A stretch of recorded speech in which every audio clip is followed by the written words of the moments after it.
Good morning, students.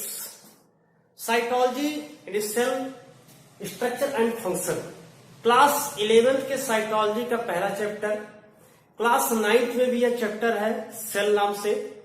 उसमें हम लोग जो है सक्रिय उपापचयी कोशिकांग पढ़ रहे थे। सक्रिय उपापचयी कोशिकांग में इसके पिछले वाले पार्ट से हम लोग प्लास्टिक पढ़ चुके। इस पार्ट से हम लोग उसके अगले जो ऑर्गेनेल्स है उसको चलते हैं माइटोकॉन्ड्रिया। देखिए माइटोकॉन्ड्रिया जो है, ये माइटोकॉन्ड्रिया दो शब्दों से मिलकर के बना है। माइटो मतलब होता है थ्रेड, माइटो मीन्स होता है थ्रेड, प्लस कॉन्ड्रिया मीन्स होता है granule. A thread like structure और granule like structure present in cell. तो यहाँ पर सेल में क्या होता है, थ्रेड लाइक स्ट्रक्चर या फिलामेंटस या जो स्फेरिकल शेप या ग्रेन्युलर शेप का जो है स्ट्रक्चर के फॉर्म में प्रेजेंट होता है, इसको जो है माइटोकॉन्ड्रिया कहा गया। अगर हम इसके डिस्कवर की बात करें, कब इसको खोजा गया है, तो इसकी जो डिस्कवर है, इसकी जो खोज हुई है वो कोलिकर ने किया। कोलिकर ने सबसे पहले इसकी जो खोज किए थे, कब किए थे, 1880 ईस्वी में कोलिकर ने सबसे पहले इसे जो है जो स्ट्रेटेड मसल से कीटों की जो रेखित पेशियां हैं, रेखित पेशियों में सबसे पहले इसको देखा था। स्ट्रेटेड मसल इन इंसेक्ट, इंसेक्ट की जो रेखित पेशियां होती है उसमें सबसे पहले कोलिकर ने 1880 में जो है सबसे पहले इसकी खोज किए थे, लेकिन इसका उन्होंने नामकरण नहीं किया था। बाद में साइंटिस्ट आए, उन्होंने जो है और उन्होंने क्या किया, इस जो माइटोकॉन्ड्रिया का अध्ययन किया और इसके लिए उन्होंने शब्द का प्रयोग किया बायोप्लास्ट। मीन्स इस माइटोकॉन्ड्रिया के लिए शब्द दिया गया बायोप्लास्ट। तो जो बायोप्लास्ट वर्ड है, इसको जो है सबसे पहले जो दिए थे यूज्ड बाय, इसे अल्टमान ने दिया। अल्टमान ने जो है माइटोकॉन्ड्रिया के बारे में बताया, लेकिन 1890 में इस माइटोकॉन्ड्रिया न कह करके बल्कि इसे जो है बायोप्लास्ट दिया। तो माइटोकॉन्ड्रिया टर्म किसने दिया, जो माइटोकॉन्ड्रिया होता है, माइटोकॉन्ड्रिया टर्म यूज्ड बाय, इस टर्म को सबसे पहले जो है सी बेंदा ने यूज किया 1897 में। 1897 ईस्वी में सिबेंदा ने जो है माइटोकॉन्ड्रिया शब्द का सबसे पहले प्रयोग किया। अब बात करते हैं माइटोकॉन्ड्रिया जो है, माइटोकॉन्ड्रिया के अल्ट्रा स्ट्रक्चर की। अल्ट्रा स्ट्रक्चर ऑफ माइटोकॉन्ड्रिया की अगर बात किया जाए, अल्ट्रा स्ट्रक्चर ऑफ माइटोकॉन्ड्रिया, देखिए एक चीज और ध्यान से जान लीजिए कि जैसे होता है जब पढ़ाया जाता है तो एक स्ट्रक्चर बना दिया गया, कहा माइटोकॉन्ड्रिया ऐसा होता है, ठीक है। लेकिन ध्यान रहे कि जो जंतु माइटोकॉन्ड्रिया है, यानी जंतु पाई वाली, जंतु कोशिकाओं पाई वाली माइटोकॉन्ड्रिया और प्लांट सेल में पाई वाली माइटोकॉन्ड्रिया थोड़ा डिफर होता है। तो हम यहाँ दोनों देख लेते हैं।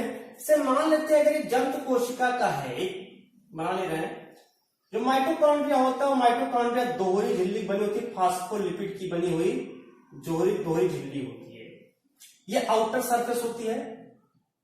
अगर इनर सरफेस जो है छोटी छोटी पट्टिकाओं में बटी हुई प्रतीत हो, छोटी छोटी पट्टिकाओं में बटी हुई प्रतीत होती है, तो उसको जो है यहां पर जो है जंतु कोशिका में ऐसी संरचना मानी जाती है।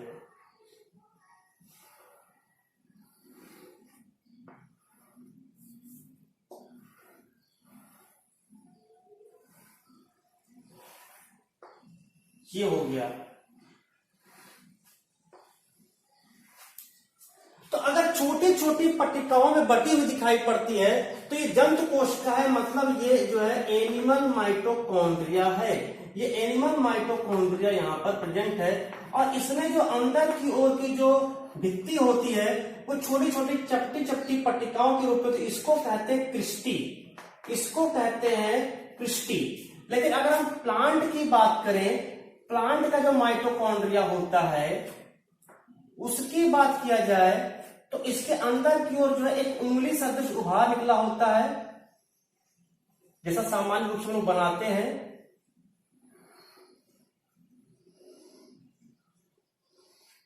इस तरह से इसको यहां पर कहते हैं ट्यूबुलाई, इसको कहते हैं ट्यूबुलाई, या इसको कह सकते हैं माइक्रोविलाई, माइक्रोविलाई। ये होता है प्लांट सेल का, प्लांट माइटोकॉन्ड्रिया होता है। तो तो ये थोड़ा दोनों में अंतर होता है, लेकिन हमें यहाँ पर मेन पढ़ना है एक माइटोकॉन्ड्रिया के बारे में। बस यहाँ अंतर के लिए इस चीज को बताना था कि जो जंतु कोशिकाएं होती है, जंतु कोशिकाओं के अंदर की जो भित्ति होती है, यानी अंदर की जो वाल होती है, पट्टिकाओं के रूप में दिखाई देती है, जबकि इसमें जब प्लांट में जो है उंगली सदृश निकलता है। इसको यहाँ पर ट्यूबुलाई या माइक्रोट्यूबुलाई कहते हैं और इसको यहाँ पर पृष्ठी कहते हैं। हालांकि अब यहाँ पर भी जो है अगर आधुनिक विचारधारा के अकॉर्डिंग बढ़े तो इसको भी पृष्ठी जो है कहा जाता है। एक अगर हम लोग अलग चित्र बना ले एक माइटोकॉन्ड्रिया का, उस चित्र से समझा जाए, एक नॉर्मल जो आधुनिक समय में अब विचारधारा मानी जा चुकी है, ये तो इसलिए कि कम से कम जानकारी रहे। माइटोकॉन्ड्रिया का चित्र बना लिया जाए, ये माइटोकॉन्ड्रिया दोहरी झिल्ली या बाहरी झिल्ली सपाट होती है, फास्फोलिपिड की बनी, भीतरी झिल्ली उंगली सदृश उभार,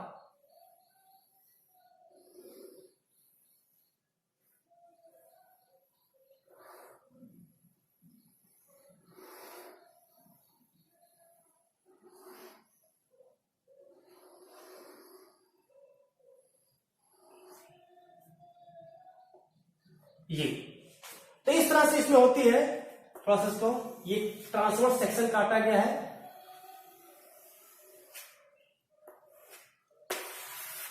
ये ट्रांसवर्स सेक्शन जो काटा गया है, इसमें अपना स्वयं का डीएनए होता है, राइबोसोम इसमें पाया जाता है, 70 टाइप का राइबोसोम इसमें पाया जाता है। इसके जो यहाँ पर होते हैं कुछ छोटे छोटे यहाँ पर कण होते हैं, सबके नाम पर बताएंगे, सबका काम को बताएंगे, सबके फंक्शन क्या, ये भी सभी पर ये उपस्थित होते हैं। तो कुछ पर क्यों बना दिया जाता है, टेनिस लाइक स्ट्रक्चर के ये होते हैं। जैसे टेनिस का जो रैकेट होता है खेलने वाला, उस रैकेट के आकृति की जो संरचना होती है, सभी पर ये प्रक्रिया जो है पाया जाता है। चलिए स्टार्ट करते हैं, नामकरण कर लेते हैं पहले थोड़ा सा। ये जो होता है इसको आउटर मेम्ब्रेन कहते हैं, आउटर मेम्ब्रेन। अंदर वाले को इनर मेम्ब्रेन कहते हैं, इनर मेम्ब्रेन। इस वाले को कहते हैं इंटर में माइटोकॉन्ड्रियल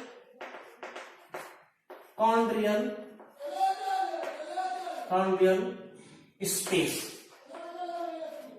ठीक है। इसको क्रिस्टी भी कह सकते हैं। ये जो होता है इसको F1 पार्टिकल कहते हैं, F1 पार्टिकल। डीएनए, जो डीएनए होता है सर्कुलर डीएनए, राइबोसोम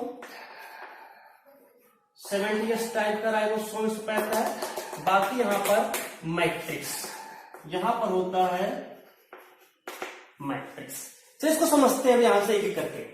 देखिए सबसे पहले जो इसकी उंगली सदृश प्रभाव होती है, इसको हम लोग क्रिस्टी कहते हैं। इसको क्या कहते हैं, क्रिस्टी कहते हैं। इसके बीच में जो होता है इसको मैट्रिक्स कहते हैं। जो मैट्रिक्स होता है इसका तरल पदार्थ होता है, या कह सकते हैं इसका जो है आधारीय पदार्थ होता है। इसका जो आधारीय पदार्थ होता है मैट्रिक्स। मैट्रिक्स में जो है ऐसा माना जाता है कि इसमें जो है pyruvic carboxylase and pyruvic dehydrogenase enzyme इसमें जो उपस्थित होता है। तो ये पाइरूविक कार्बोक्सिलेज और पाइरूविक डिहाइड्रोजिनेज एंजाइम से पाया जाता है, जो श्वसन की प्रक्रिया में काफी सहायक होता है। जो भी प्रकार श्वसन की प्रक्रिया में जो ग्लूकोज का दहन होता है, ग्लूकोज के दहन की प्रक्रिया में या पूर्ण रूप से जो ग्लूकोज का दहन उसमें भाग लेता है। तो इसमें जो है दो मुख्य जो है पाए जाते हैं enzyme, pyruvic carboxylase and pyruvic dehydrogenase पाया जाता है। इसके अंदर इसमें मैट्रिक्स में ही डीएनए पाया जाता है। तो जो डीएनए होता है ये सर्कुलर डीएनए होता है, सर्कुलर डीएनए यहाँ पर प्रेजेंट होता है। वो सर्कुलर डीएनए जैसे कि जैसे प्लास्टिक में पाया जाता है या फिर जो है जो बैक्टीरिया आदि होता है उसमें पाया जाता है, उसी प्रकार से पाया जाता है। आता है यहाँ सर्कुलर डीएनए है और इसमें इसका मतलब जो ट्यूबुलर की क्षमता पाई जा रही है, ये क्या करता है सेल्फ रेप्लिकेट की क्षमता इसमें जो है उपस्थित होती है। इसके साथ में इसमें जो है राइबोसोम भी पाया जाता है, राइबोसोम भी पाया जाता है। राइबोसोम जो होता है वो 70S टाइप राइबोसोम होता है, और इन दोनों की उपस्थिति के कारण इसको जो है इसको भी सेमी ऑटोनोमस ऑर्गेनेल्स के नाम से जानते हैं, स्वशासित कोशिकांग के नाम से इसको जानते हैं, या अर्धस्वायत्त कोशिकांग के नाम से इसको जाना जाता है, क्योंकि इसमें जो है स्वयं का डीएनए तथा राइबोसोम पाया जाता है। इसके अलावा इसमें कुछ मात्रा में आरएनए भी जो है प्रेजेंट होता है। तो ये इसकी संरचना थी। लेकिन अब बात करते हैं कि क्रिस्टी जो होता है, इस क्रिस्टी के बाहर की ओर जो है एक पाते F1 पार्टिकल वहां दर्शा है। जो F1 पार्टिकल होता है वो जैसे टेनिस खेला जाता है, टेनिस का जो रैकेट होता है उस आकृति की संरचना जो है ये होती है ऐसे इस प्रकार से। इसकी साइज की अगर हम लोग बात करें तो लगभग जो है ये 70 एंगस्ट्रॉम से लेकर के 100 एंगस्ट्रॉम होता है, और ये एक दूसरे से जहां पर स्थित होते हैं है, इसके बीच की जो दूरी होती है वो दूरी भी 100 एंगस्ट्रॉम की होती है। प्रत्येक जो F1 पार्टिकल है वो F1 पार्टिकल एक दूसरे से 100 एंगस्ट्रॉम की दूरी पर स्थित होते हैं। इसको कुछ वैज्ञानिक इसको ऑक्सीसोम भी मानते हैं, इसको कुछ वैज्ञानिक ऑक्सीसोम मानते हैं। और अकॉर्डिंग टू अगर हम पैकर की बात करें, पेकर ने क्या कहा कि पेकर के अनुसार अगर हम लोग बात करें तो पेकर ने कहा कि इसमें जो है एटीपी सिंथेटेज एंजाइम प्रेजेंट होता है। एटीपी सिंथेटेज एंजाइम इसमें पाया जाता है, और इस एंजाइम की सहायता से यह जो है एडीपी और इनऑर्गेनिक फॉस्फेट को क्रिया करा करके एटीपी का निर्माण करता है, जो कि एक उच्च ऊर्जा वाला यौगिक होता है। तो ये था माइटोकॉन्ड्रिया। माइटोकॉन्ड्रिया के अंदर चूंकि यहाँ पर कार्बोक्सिलेज और डिहाइड्रोजन एंजाइम पाया जाता है, अतः यहाँ पर ये ऑक्सीडेशन का कार्य करता है। ऑक्सीजन की उपस्थिति में जो है जो ग्लूकोज है जो पायरुविक एसिड में कन्वर्ट हो जाता है, उस पायरुविक एसिड को पूर्ण रूप से ऑक्सीडाइज करने का काम ये करता है। इसके अलावा जिसमें ये F1 पार्टिकल जिसको वो ऑक्सीसोम भी कहते हैं, कुछ वैज्ञानिक ऑक्सीसोम के नाम से जानते हैं। ये ऑक्सीसोम में एटीपी सिंथेटिक एंजाइम होता है जो एडीपी से एटीपी का संश्लेषण करता है।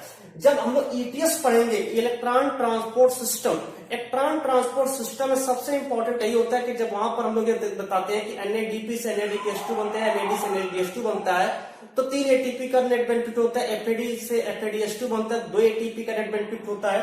वो जो एटीपी 3 एटीपी 2 एटीपी है वो इसी जो इलेक्ट्रॉन ट्रांसपोर्ट सिस्टम है, इसी जो F1 पार्टिकल जिसको ऑक्सीसोम कहते हैं, वहां पर इसको अच्छे से पढ़ा जाएगा। इस पार्ट को बहुत ही अच्छे से वहां पर पढ़ा जाएगा कि जब हम लोग रिस्पायरेशन पढ़ेंगे प्लांट फिजियोलॉजी में, तो प्लांट फिजियोलॉजी के रिस्पायरेशन में पूरी प्रोसेस है कि किस प्रकार से यहाँ पर जो है इलेक्ट्रॉन ट्रांसपोर्ट सिस्टम होता है, इलेक्ट्रॉन ट्रांसपोर्ट चेन होता है, जिसके फलस्वरूप एटीपी का सिंथेसिस होता है। तो वहां पर इस चीज को जानना है। यहाँ पर इतना जानना है इसके स्ट्रक्चर के बारे में जानना है कि इसका स्ट्रक्चर कैसा हो। बाई लेयर होता है, फास्फोलिपिड का बना हुआ लेयर होता है। ऊपरी जो मेम्ब्रेन होता है वो काफी सपाट होती है, भीतरी जो है की सबसे अंदर की ओर धसी होती है। जिसमें धसी होती है उसको मैट्रिक्स कहते हैं। मैट्रिक्स में जो है क्या नाम है, प्रोटोप्लाज्म, जिसको हम साइटोप्लाज्म कह सकते हैं, प्रोटोप्लाज्म प्रेजेंट होता है। डीएनए और राइबोसोम भी इसमें पाया, कुछ आरएनए की मात्रा इसमें प्रेजेंट होती है। डीएनए और राइबोसोम के कारण इसको जो है सेमी ऑटोनोमस ऑर्गेनेल्स कहते हैं। और उंगली सदृश उभार पर एक निश्चित दूरी पर 100 एंगस्ट्रॉम की दूरी पर 70 से 100 एंगस्ट्रॉम की लंबाई वाला जो है इस पर F1 पार्टिकल पाए जाते हैं, इसको ऑक्सीसोम के नाम से आते हैं। इस पर एटीपी सिंथेटिक एंजाइम पाया जाता है इसमें, जिसके कारण एडीपी से एटीपी का संश्लेषण यहाँ पर होता है। तो ये इसके माइटोकॉन्ड्रिया। माइटोकॉन्ड्रिया के अगर फंक्शन की बात करें तो माइटोकॉन्ड्रिया होता है, इसका सबसे इंपॉर्टेंट रोल होता है कि यह जो है जो रिस्पायरेशन में ऑक्सीडेशन की प्रोसेस उसमें भाग लेता है। यानी कि जब जो कार्बोहाइड्रेट होता है वो कार्बोहाइड्रेट जैसे C6H12O6 जो कार्बोहाइड्रेट है इसका जब पूर्ण ऑक्सीडेशन यानी ऑक्सीजन की उपस्थिति में इसका ऑक्सीडेशन होता है तब CO2 + H2O बनता है और 38 ATP बनता है। 38 ATP बनता है। इसमें से जो 30 ATP होता है वो 30 ATP इसी माइटोकॉन्ड्रिया के अंदर बनता है। बाकी 8 ATP साइटोप्लाज्म में बनता है, लेकिन 30 ATP इसके अंदर बनता है। उसमें से भी 30 में से 6 ATP इसकी मेम्ब्रेन में बन जाता है, 30 में से 6 ATP मेम्ब्रेन में और 24 ATP इसके मैट्रिक्स वाले भाग में बनता है। तो इस तरह से वहां पर हम लोग जो पढ़े क्रेब्स साइकिल इसी के अंतर्गत होता है, ETS इलेक्ट्रॉन ट्रांसपोर्ट सिस्टम इसी के अंतर्गत होता है, फास्फोरिलेशन की जो प्रोसेस है वो भी इसी के अंतर्गत हम लोग पढ़ेंगे। तो ये जो पूरा था ये माइटोकॉन्ड्रिया था। माइटोकॉन्ड्रिया थर्ड लाइफ स्ट्रक्चर में रूप में पाया जाता है। माइटोकॉन्ड्रिया की संख्या की बात करें तो संख्या में यह भी जो है लगभग 100 या उससे भी अधिक हो सकता है। 100 या उससे अधिक हो सकता है। क्यों? क्योंकि इसमें सेल्फ रेप्लिकेशन की क्षमता पाई जाती है। ये अपने समान 1 से 2, 2 से 4, 4 से 8 बना सकता है। अपने समान इसमें भी दोगुणन की क्षमता होती है। अगर हम एक अमीबा की बात करें, अमीबा जो उसको देख नहीं सकते उतना छोटा होता है, उसमें भी 500 से भी अधिक माइटोकॉन्ड्रिया प्रेजेंट होते हैं। 500 से भी अधिक माइटोकॉन्ड्रिया उसमें प्रेजेंट होता है। तो हम लोग की कोशिकाओं में इसकी संख्या बहुत अधिक होती है। दूसरी चीज की ओर जानेंगे, अगर हम बात करें प्लांट सेल की, तो प्लांट सेल में सेकंड लार्जेस्ट ऑर्गेनेल है, दूसरा सबसे बड़ा कोशिका में। लेकिन अगर जंतु कोशिका में बात करें, जंतु कोशिका में एनिमल सेल में अगर हम लोग बात करें तो एनिमल सेल में यह जो है लार्जेस्ट ऑर्गेनेल होता है, क्योंकि हम लोगों में जो है प्लास्टिक नहीं पाता है, तो यह जो है लार्जेस्ट ऑर्गेनेल होता है। लेकिन अगर प्लांट के लिए बात करें तो प्लांट्स में इसको जो है प्लांट्स में सेकंड लार्जेस्ट होता है। इसको माइटोकॉन्ड्रिया को जब कॉन्ड्रियोसोम के नाम से भी जानते हैं, ध्यान रहे, इसको जो है कॉन्ड्रियोसोम ही कहते हैं, कॉन्ड्रियोसोम के नाम से भी जो है जानते हैं। तो ये पूरा माइटोकॉन्ड्रिया था जो प्रत्येक कोशिकाओं में पाई जाती है।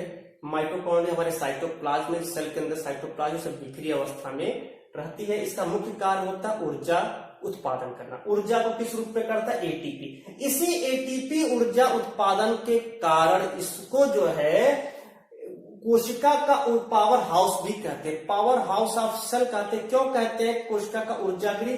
क्योंकि यह एटीपी का संश्लेषण करता है। एटीपी क्या है? उच्च ऊर्जा वाला यौगिक होता है, इसीलिए इसको जो है कोशिका का ऊर्जा गृह के नाम से जानते हैं। तो समझ में आएगा कि इसको पावर हाउस क्यों कहते हैं? क्योंकि इसमें एटीपी का संश्लेषण होता है। ऑक्सीडेशन की प्रोसेस में एटीपी का संश्लेषण इसके अंतर्गत होता है, जिसके कारण इसको जो है हम लोग कोशिका का ऊर्जा गृह नाम से जानते हैं। तो ये जो पूरा टॉपिक जो था ये माइटोकॉन्ड्रिया था। धन्यवाद।